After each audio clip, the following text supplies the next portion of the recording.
welcome back to Dr. Walls and Friends, and we are here with Anthony Cunning, and also known as Tony. Yes. So that's how I'm refer to him from here on out. And he is the author of, tell us about your book. This book is titled Can I Have This Dance? Oh. It's a compilation of poetry about infatuation, love, sensuality, and passion. And I like to think of it as a piece of work that captures what a woman wants to hear from a man or from her mate. Oh. We like that book. And let me see. And if y'all notice, it's purple. And we know Dr. Walls' favorite color is purple.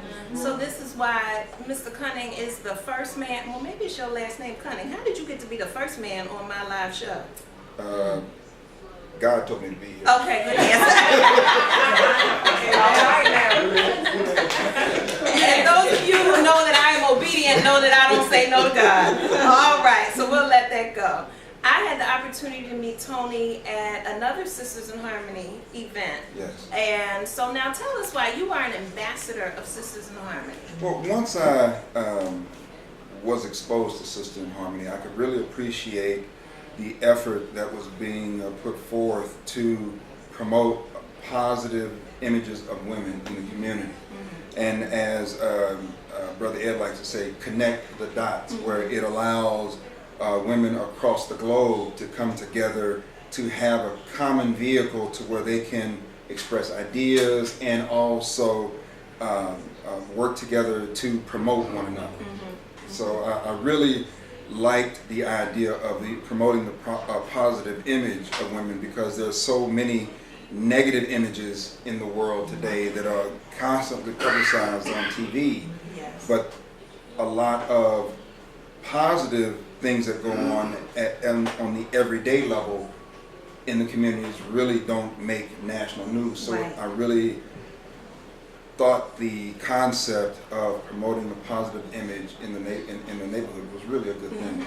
And it's so true, and we just think about how many images are we bombarded with a day. Right. And as young women, little girls who are watching, and they're looking at women in their neighborhood, they're looking at women in their community, and they're also looking at women on television and in movies, and they're looking to imitate these people, and they don't realize how much it's impacting them. Right, and I have 4 daughters and 3 young daughters, 13 and 10, twins. Wow. And I'm very conscious of the images that they are presented with. Yes. But also I'm very conscious of the influence that I want to have on them. And so being associated with an organization like this sets that example for them. Definitely, definitely. Well, thank you very much for supporting this organization, because it's very important. It is a women's organization, but we do have men supporters. Right. And it's very important in order to build that community, as I was talking about with Marla Harris earlier, to build that sense of community back up. Right. You know, and as the old adage says, it takes a village to raise a child. And now the reality is our village consists of young through old, and we all need each other. From the passing of the wisdom to each other to the caretaking of each other, it is very important that we're all working together. Right. So now, can I have this dance? Can you have this dance? Now, what type of dance we gonna do? We gonna do a wobble? We gonna do a 2-step? What Well, we gonna do? it depends, because one of the pieces in the book is titled Can I Have This Dance, which talks about life being the greatest dance of all. Because you have different genres in life, you have different moods, you have different situations. And so the piece that I wrote kind of captures all of that and just asks, can I have this dance? Whether it's in confrontation, whether it's in love, whether it's in passion, or whether it's in understanding. And to me, life is the greatest dance of all. I love it. I love it. Well, I have a favorite piece in this story. As I told you, I met Tony at another Sisters in Harmony event, and I was in the process of putting a concert together, and I was thinking about an original love song that I wrote and wanting a piece of poetry to really match that song. And so Tony shared a piece of his work, and I'm going to ask him to share that piece with us today, because it just really captured that essence. And so look at that, I turned right to the page. But Well, So now I want to set this. I want to set this up. Yes. You'll have to, as I read this, imagine a man. Yes. And I'll have to be specific. A man saying this to you, and then just think about what you would want to say to him in response. All right. Okay? All right. I think I can do that. What I now ask of you. I undertook a journey that in time led me to you, where over time you melted the change that guided my heart. Your warmth released a feeling of love that was hiding within. You ignited my emotions and became the essence of my attention. Since then, I have stated what you have come to mean to me. Since then, I have tried to convey how I feel about you, to express the love, desire, compassion, and respect that I have for you. Because you have touched me so, I want to convey the commitment in all that I have shared. And with this, hope that you will understand the magnitude of what I now ask. I humbly come to you on bended knee, with love for you overflowing from my heart, with passion for you burning within, with desire for you glistening in my eyes, with gentleness seeping in my hands, with compassion for you engulfed in my being, with humility for how I want to treat you, with openness and honesty that I want to share with you, and with this, hope that you will accept what I now ask of you. I ask that you trust me. I ask that you openly communicate with me. I ask that you share your most inner thoughts with me. I ask that you be more than my friend, but be my friend first.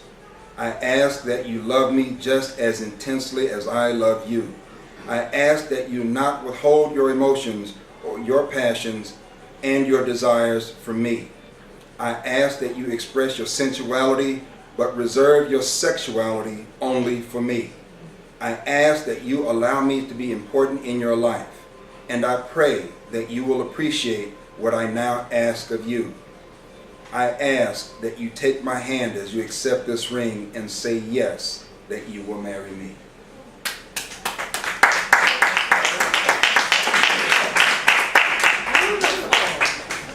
Yeah, totally. I love that piece. Thank you for sharing. You're welcome. Thank you for sharing. So now tell us, today you've chosen to come out and also support the Hood for Life Yes. project.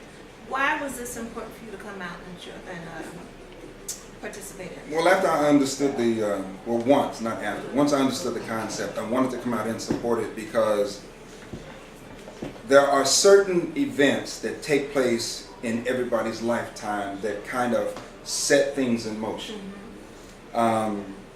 This situation reminded me of Emmett Till. Yes.